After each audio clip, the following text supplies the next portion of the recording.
Hi guys, in this video we will see a very interesting feature of Google Chrome browser. You can easily open two pages in a single tab on your Google Chrome browser.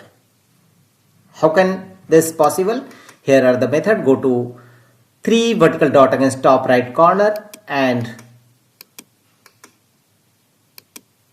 here hover the cursor on help and choose about Google Chrome. You must install latest Google Chrome update in your system. Your Chrome should have updated. So update Google Chrome browser first, and now we will see how to open two pages in a single tab. Simply drag it and you can see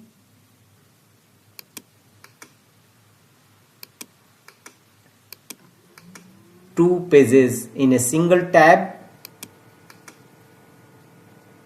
Simply drag that page and